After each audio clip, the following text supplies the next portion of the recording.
Hello viewers, welcome to our comprehensive video on the latest updates to the UK sponsorship visa system. If you're an employer looking to sponsor overseas talent, or a skilled professional aiming to work in the UK, staying informed about the latest visa regulations is crucial. In this video, we'll delve into the new changes, what they mean for you, and how to navigate the sponsorship process under the updated rules. From policy shifts to application procedures, we've got all the insights you need, hence make sure you watch till the end of the video, so you do not miss out on this very vital information. For those new to the family, please do not forget to like, share and subscribe to the channel. Otherwise, let's get into it. 1.0. Understanding the UK sponsorship visa system. The UK sponsorship visa system is a crucial part of the UK's immigration framework, designed to facilitate the hiring of non-UK residents for skilled work. Here's a detailed breakdown of the system. 1.1. Overview of the UK sponsorship visa system. The UK sponsorship visa system allows UK employers to hire skilled workers from outside the UK. This system is designed to ensure that the UK can attract global talent to contribute to its economy, while also ensuring that opportunities for resident workers are protected. 1.2. Types of sponsorship visas. There are several types of visas available under the sponsorship category. Skilled worker visa. This visa is for individuals who have a job offer in a skilled occupation from a UK employer who holds a sponsor license. The job must meet certain skill and salary requirements. Intracompany transfer visa. This visa is for employees of multinational companies, who are being transferred by their overseas employer to a UK branch of the organization. There are two types of intracompany transfer visas, the intracompany transfer visa, and the intracompany graduate trainee visa. 1.3. The role of the sponsor license. A sponsor license is a mandatory requirement for any UK employer looking to sponsor overseas employees.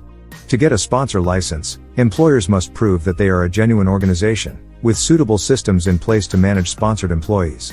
They must also not have any history of failing to carry out sponsorship duties. Once an employer has obtained a sponsor license, they can issue certificates of sponsorship to prospective employees. These certificates are not physical documents but rather electronic records, that each have a unique reference number. The worker will need this number to apply for their visa.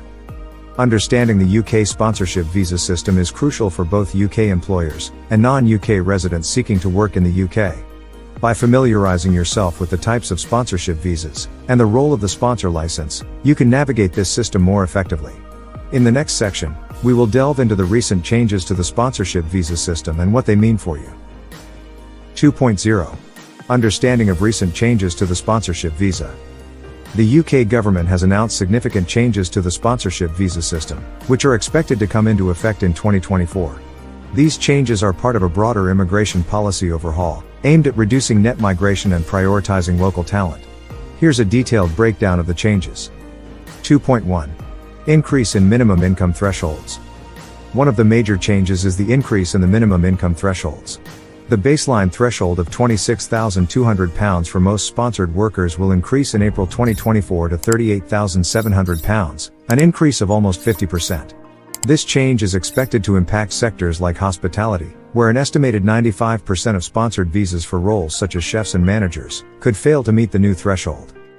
The minimum income normally required to sponsor someone for a spouse/partner visa will also rise in stages from £18,600 to £29,000, and ultimately around £38,700. This increase is expected to apply to new entrants, and it's not yet clear if it will apply to those renewing a family visa. 2.2. Review of graduate route. The government has asked the Migration Advisory Committee, MAC, to review the graduate visa, a 2-year unsponsored work permit for overseas graduates of British universities. This review is expected to continue until late 2024, and it's unlikely that any changes will be introduced before then. 2.3. Changes to health and care worker visa sponsorship. The Home Secretary announced the limiting of health and care visas to sponsors subject to Care Quality Commission (CQC) regulation. This means that care providers can now only sponsor a visa if the work is regulated by the CQC. Care providers who were sponsoring workers exclusively in non-regulated activities and, therefore, not required to be registered with CQC before the rules change, should be able to continue sponsoring existing workers. However, they will not be able to hire new sponsored workers without registration. 2.4. Restrictions on dependents. From January 2024, most international postgraduate students will no longer be able to bring dependents unless their course is at doctoral level. However, individuals who are in the UK on the health and care worker visa as a care worker, or senior care worker and have not yet brought dependents will be allowed to bring dependents during their sponsorship. 2.5. Reform of the shortage occupation list. The government plans to reform the shortage occupation list into an immigration salary list, ending the 20% going rate salary discount for shortage occupations. This reform is expected to deter employers from over-relying on migration, while bringing salaries in line with the average full-time salary for these types of jobs. These changes to the UK sponsorship visa system reflect the UK government's focus on reducing net migration and prioritizing local talent. The implications of these changes are far-reaching, affecting businesses, the healthcare sector, and potential migrants. Employers and individuals alike must navigate these changes carefully, considering the increased financial implications and the tightening labor market.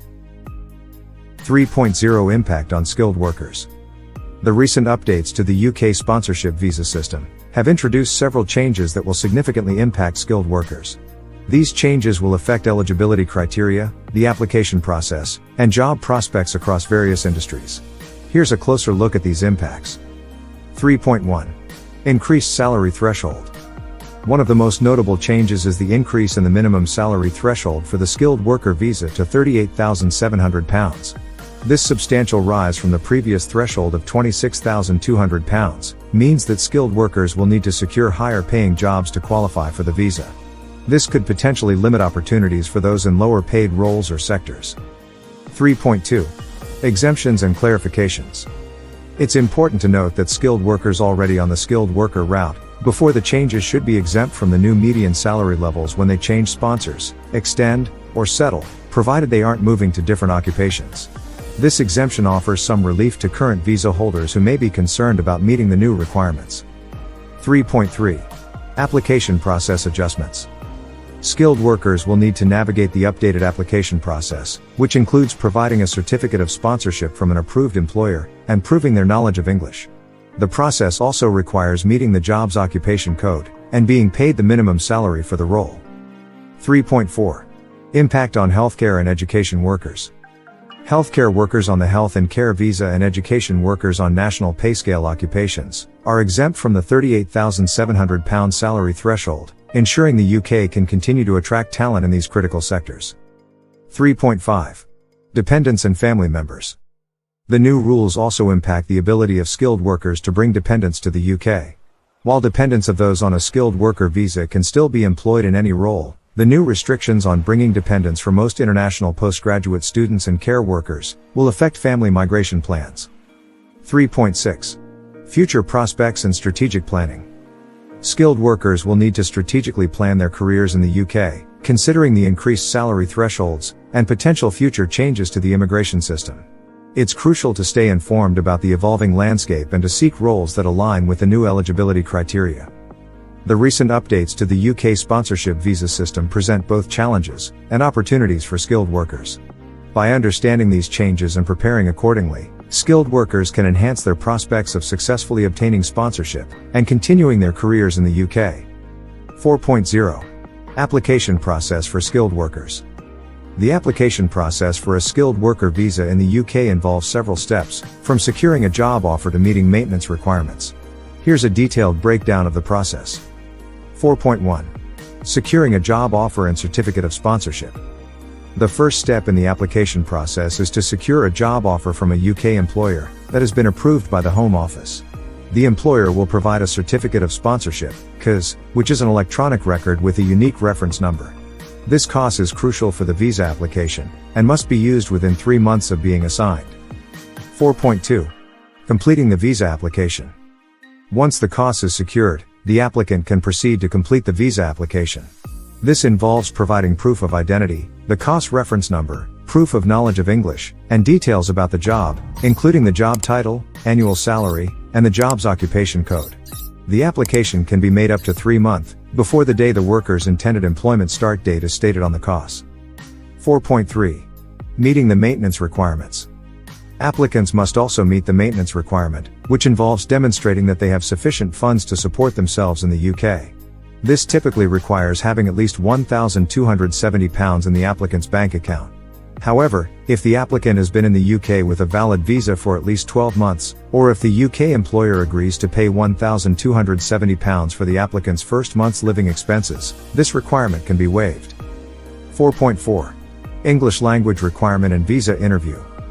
Applicants must prove their knowledge of English, usually by passing a secure English language test, SELT, from an approved provider, or having a degree-level academic qualification that was taught in English. Finally, applicants may be required to attend an appointment at a visa application center to enroll their biometrics, and conduct a visa interview. The interview is a crucial part of the application process, where applicants may be asked to provide further details about their application.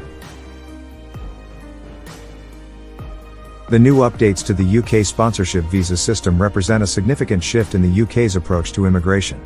By understanding these changes and preparing accordingly, employers can continue to attract global talent, and skilled workers can realize their ambitions of working in the UK. Remember to always refer to the official UK government website for the latest information, and consider seeking professional advice if needed. Not so fast though. Did you like the video? Do you have friends and family that need to know about these details, to make their move to the UK a success? Then make sure you share, and share. Many of you only watch my videos, but haven't subscribed. Why not? Please subscribe today, and turn on the notification button so that you'll be the first to be notified when I drop more of this content. For those that want to support the channel, my PayPal link is in the description of the video. Otherwise, have a good start to the year. Shalom.